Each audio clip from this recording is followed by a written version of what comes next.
That's not what being the GOAT is. Being the GOAT is longevity. Being the GOAT is sustaining greatness for a consistent period of time. And the Chargers and playoff success are not two things that have ever been said in the same sentence since I just said it. 50 touchdowns in 16 games. Someone can do that math. It's nearly impossible. Welcome into the program. My name is Eli Gonzalez, and you are watching Soft Knocks. This is my football podcast when I break down everything happening in the NFL world. This past week was a busy one. The NFL draft just wrapped up, and I have a lot of thoughts. In this episode, we will be grading half of the AFC's NFL drafts. I will go A through F on the AFC West and the AFC North. Besides that, I will be giving you the Sports World Corner of the week, which will be ranking NFL rebrands. And to close the show, we're going to go over the top 10 quarterbacks in the history of the NFL, in my opinion. Without further ado, let's get it started. Let's start in the AFC North with the Baltimore Ravens. They had a great draft overall. In the first round, they took Vega Ione, guard out of Penn State. He's a nasty run blocker with good instincts, and he fits incredibly well into this Ravens offensive line. Obviously, they lost Tyler Linderbaum, who got a bunch of money in Las Vegas, but this person won't play center, but Vega will do a good job filling that gap in the interior offensive line, especially because last year the Ravens weren't a great interior running team due to the fact that Derrick Henry couldn't get a lot of space because they were weak at guard. And now filling that hole, I think, is a great move, a great pick in the first round for the Ravens. Later in the draft, they took Jacoby Lane, receiver out of USC. Love this selection. As a USC fan, peep the hat. I saw a lot of him this past year. Incredible jump ball skills. He's definitely a big X on the outside, a target Lamar would love. There's so much about him that just screams Baltimore Ravens. And a big contested catch guy on the outside. He kind of feels like Isaiah Likely in a way, where he's someone you can just lob it up to, and there's a pretty good chance he'll make the catch. Another good pick for the Ravens. And overall on this draft, I give them an A-. Next, the Cincinnati Bengals. So I don't really know how to feel about this draft. Their first pick wasn't until midway through the second round due to the fact that they acquired Dexter Lawrence from the Giants and lost their 10th overall pick in this most recent draft. In this second round, they took Cassius Howell, the edge rusher out of Texas A&M, replaces Trey Hendrickson on a cheaper deal on their defensive line. Obviously lost him to the division rival in Baltimore, and having someone who can fill that hole immediately, I think, is incredibly valuable. Besides that, it's a good fit of the position of need. Cassius Howell, a speed rusher, good job at coming around the ends, and that's similar to what Trey Hendrickson could do. They're both subpar run stoppers. Obviously, Cassius Howell pretty raw as a rookie. We'll see how he can develop, but a pretty okay pick in the first round. And later in this draft, they took Tacario Davis, a corner out of Washington. What makes him such an interesting prospect is the fact that he's 6'4". He could very easily be playing basketball right now, but he's lengthy enough and fast enough that he decided football, and he's playing corner. Aggressive and a good mover for his sides and zone coverage. The Bengals have run a lot of that as of late with their new defensive coordinator, so I think he'll be very valuable and helpful in their scheme. Not great picks for the Bengals, but they're doing what they can with the picks they were given. Overall, they get a C+. All right, the Steelers. Talk about a train wreck. It was kind of brutal for them. Mekhi Lemon got sniped by Howie Roseman and the Eagles just a pick before, so they did have to scramble, but they ended up taking Max, I'm not going to try to pronounce that last name, the offensive tackle out of Arizona State University. Massive upside as a rookie, but you don't really know if he's going to start because their 2023 first-round pick is still recovering from an injury. So you might kick him into guard. He might just have to work off the bench and try to earn a spot on the team. Not the Steelers' first choice, obviously. They were on the phone with Mekhi Lemon as he got drafted the pick before the Steelers had a pick at 20. So not definitely their first choice, but a good player, and I don't hate it. Later in the draft, they take Drew Aller, quarterback out of Penn State. This one's puzzling to me. In 2024, he basically lost his team the Orange Bowl on the last drive, and just incredibly inconsistent through his half season this year and a full season as a starter last year, especially with how talented that Penn State roster was last year. It feels like a shaky pick, especially with all the quarterbacks on the board. Garrett Nussmeier, Taylor Green, he just didn't feel like the best option available. I believe they're going to go with Will Howard next year, but nevertheless, it doesn't feel like a great pick.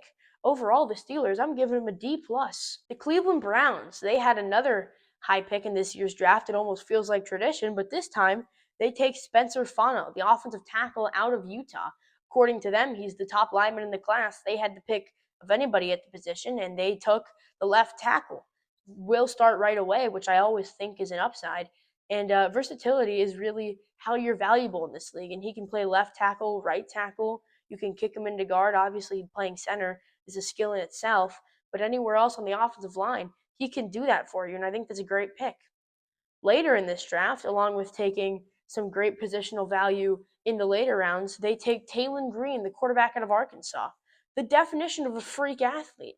The height mixed with the speed, the broad jump. He broke so many records at the combine. And I feel like you have to just take a shot on that. His comps are anywhere from Anthony Richardson to Randall Cunningham. So just a really wide spectrum. But you have to think what the talent could be a best case scenario. And especially, I believe they took him in, unironically, the 6th or the 7th round. So getting someone that late for that value who could maybe start day one over the quarterbacks they have is, I think, a great pick and a great draft overall for Cleveland. They get an A. The Los Angeles Chargers. In the first round, we take Akeem Mesidor out of Miami. I believe he's a 25-year-old rookie, which is kind of crazy. But I don't hate it because he might feel like a veteran stepping in. Obviously, his first year playing professional football, but so many years at so many good colleges, especially playing in the national championship and having 2 sacks in that game, 5.5 over that playoff run, most of any player on the team. As I just said, he got to Mendoza twice in the championship game. So obviously, he's played well in high stakes before. And the Chargers and playoff success are not two things that have ever been said in the same sentence since I just said it, right? So having somebody like that who knows what it's like under the bright lights and is already seasoned when it comes to football at a position we need, I feel like is a great pick in the first round. Besides that, Jake Slaughter, the offensive guard out of Florida, the one position we really need on the offensive line, especially because Mike McDonald comes in trying to implement this great zone run scheme. We have the best tackle duo in the NFL when they're healthy and signed the second best center in free agency just a couple weeks ago. So shoring up an interior offensive line spot means so much. And we got the guy for the job out of Florida. Overall, the Chargers get an A. Moving on to Kansas City, Mansour Delane out of LSU. The Chiefs trade up in a weaker draft to number 6 and get their guy. And I can't complain much about this pick. I'm pretty frustrated because we'll have to go against him twice a year for the conceivable future. But he's elite in zone coverage. He's really a Trent McDuffie replacement. They traded him away because they couldn't pay him. They didn't have the money. So they got draft capital in return from LA, and getting someone who can maybe fill that void and be a day one starter is valuable in a weaker draft class. Later, they took, in my opinion, the second best quarterback in the draft, also in the 7th round, Garrett Nussmeier out of LSU. He's so talented. There's so much he can do on the field. It just sucks he wasn't able to show it this past year due to how bad that LSU team was. The year before, he took that team almost as far as you could go. So just so much promise, so much potential. And if he had a competent roster, you're looking at a playoff team. There's just so much he's been able to accomplish. And I really think Garrett Nussmeier is undervalued in this draft. And the Chiefs get an A- overall. Next up, the Broncos. I really don't know how to feel about this draft. They take a defensive tackle out of Texas A&M with their first pick. He fills a hole at defensive tackle. He's a good pass rusher from the interior. Also, don't really know how to pronounce his last name. First name being Tyler. But it's interesting with all the holes they have in the secondary and how injured that defensive unit was constantly last year. Going defensive tackle when you have so many needs, especially at linebacker, just feels so questionable to me. And Mr. Irrelevant, the Broncos had that honor this season. They took Red Murdoch, the linebacker out of Buffalo. They needed an inside linebacker. It just felt a little late to take one. 140 tackles in his senior season. Mr. Irrelevant has been kind of prominent with Brock Purdy in past years, so maybe he turns out to be the defensive version. But it feels kind of questionable to address your biggest need in this draft in the 7th round, so I'll give the Broncos a C overall. Let's now talk about the team with the first overall pick in the Raiders. Obviously, in the 101 spot, they take Fernando Mendoza, Heisman-winning, national championship-winning quarterback out of Indiana. But there's a lot of pressure on him to start right away. He's built for Clint Kubiak. Like, his pro comp's best-case scenario are an Andrew Luck, a Matt Ryan, a Sam Darnold, based off what he had the past year. Also, Kubiak, the offensive coordinator, to win the Super Bowl in Seattle just a year ago. So I think that's a great fit, especially with what they have. A great run game in Ashton Jeanty. You've got Brock Bowers, an elite receiving threat, and a defense on the rise. If Kubiak can get Mendoza to fit into the system, it's a great pick and a great team next year.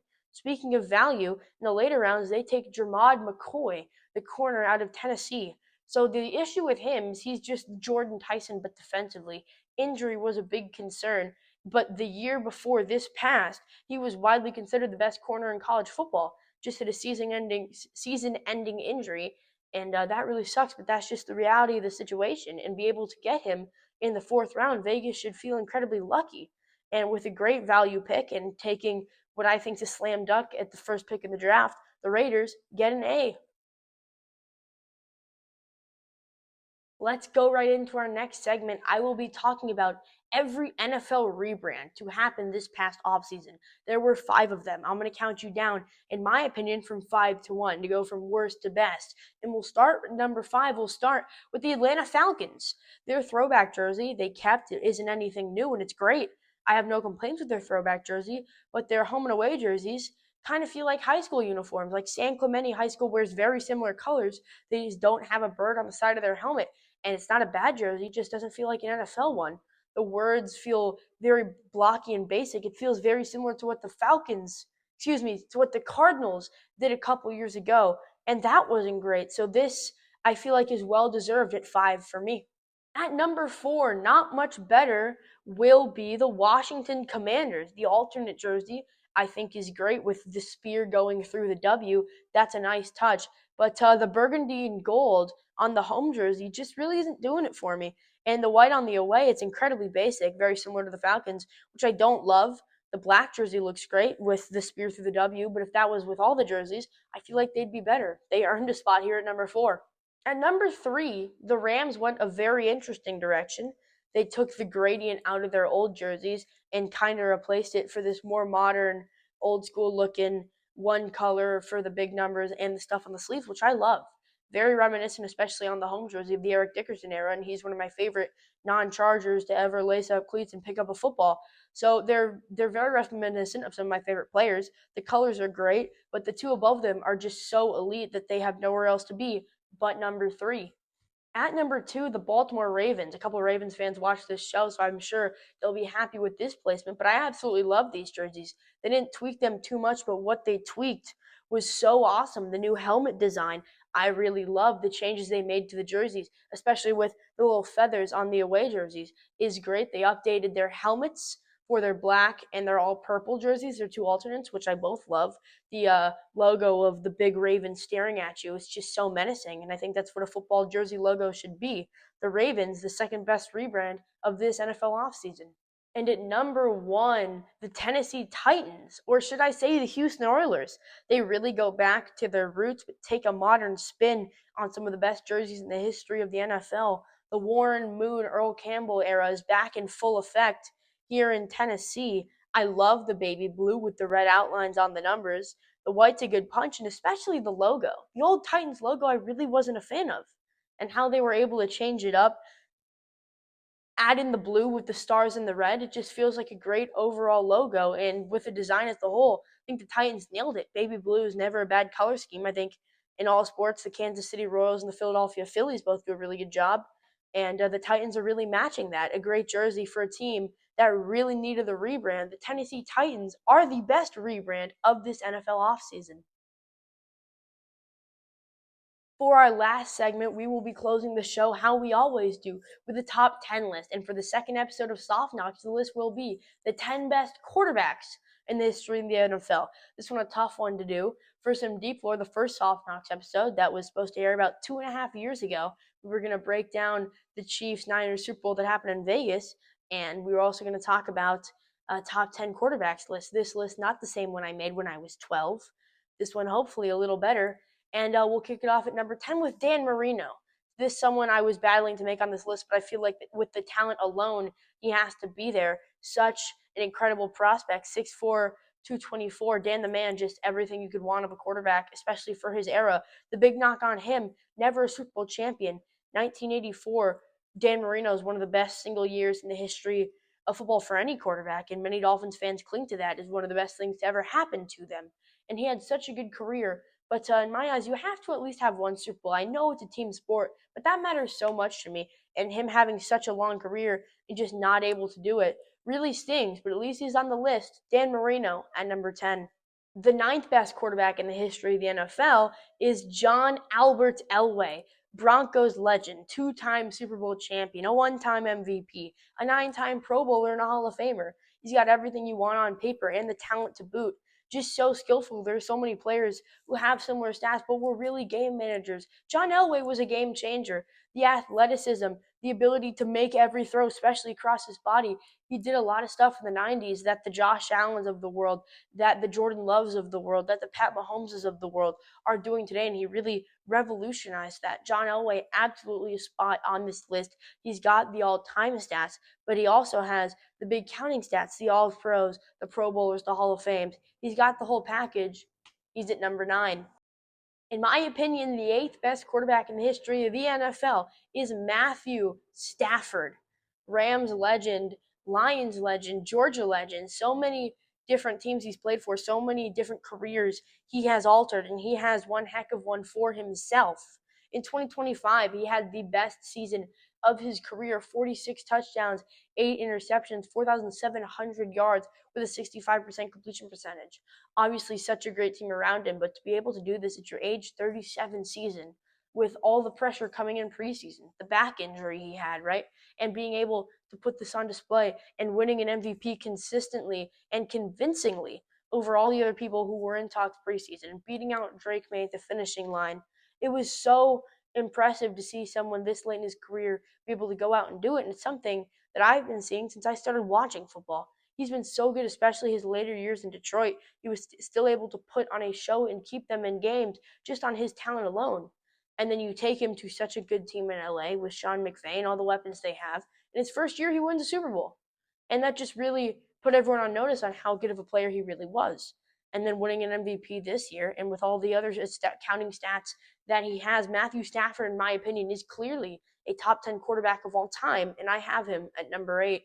At number 7, the gunslinger Brett Favre finds his way onto this list. 302 games, 336 interceptions. Isn't a great place to start, but everything besides that screams at least a top 7 quarterback in the history of the NFL. A Hall of Famer, an 11-time Pro Bowler, 3-time All-Pro, 3-time MVP, and a Super Bowl champion. He's got all the stats, but really the talent, the longevity is what screams to me. After the Super Bowl win in Green Bay, he was able to do so much with the Vikings and will them to some deep playoff runs, and with the Jets, being able to have success on 3 teams with the longevity that he has. And at the peak of his powers, in his prime, Brett Favre was a force to be reckoned with. Obviously, I already mentioned the 3 MVPs and the Super Bowl win. So he has it throughout his career. He has it in his prime. He's got all the talent in the world. Brett Favre at number 7. In my opinion, the 6th greatest quarterback in the history of the NFL is Joseph Clifford Montana Jr., better known as Joe Montana, the quarterback for those great 49ers teams in the 1980s, a 4-time Super Bowl champion, a 2-time MVP, a Hall of Famer, 3 All-Pros, 8 Pro Bowls. He's got all the stats in his career. He was 117-47. Like the winning record, he was just the definition of a winner. And with 2 minutes left on the clock, you wanted Joe Cool to go down there and win the game with a touchdown. Obviously, he played with Jerry Rice, and elite defenses with Deion Sanders and such. But you have to understand the fact that he was the quarterback who revolutionized the West Coast system. Without him, the majority of the offenses you see in the NFL today, especially the Shanahan tree, with all of those coaches, Matt LaFleur, Kyle Shanahan, Sean McVay, all of those coaches do not get the basis of their offenses without what Joe Montana started back there up in Santa Clara, California. And there's so much he was able to do with the 49ers. And I think that more than anything is what gives him this place at number 6, along with being Joe Cool in the 4 Super Bowls and the MVPs. All of that combined, Joe Montana at number 6. At number 5, when you talk about primes and you talk about peaks, there is literally no one better than Aaron Rodgers. 2011 Aaron Rodgers, in my opinion, is the best player to ever play quarterback in the history of ever, and probably will be. Obviously, 2018 Patrick Mahomes right up there. We'll get to him in just a second. But Aaron Rodgers has had so many incredible seasons, and for a stretch, from about 2010 to 2017, he was the best quarterback on the planet, and there weren't really any questions. He's a 4-time MVP. He's a Super Bowl MVP, a Super Bowl champion, 4 All-Pros, 10 Pro Bowls. And the fact that you can say definitively that he's the greatest arm talent ever, he's got a great play-action game, He knows how to run the ball as a quarterback. There's just so much he's able to do. There's not a lot that he can't do. And with all that and more, that's why I have Aaron Rodgers at number 5.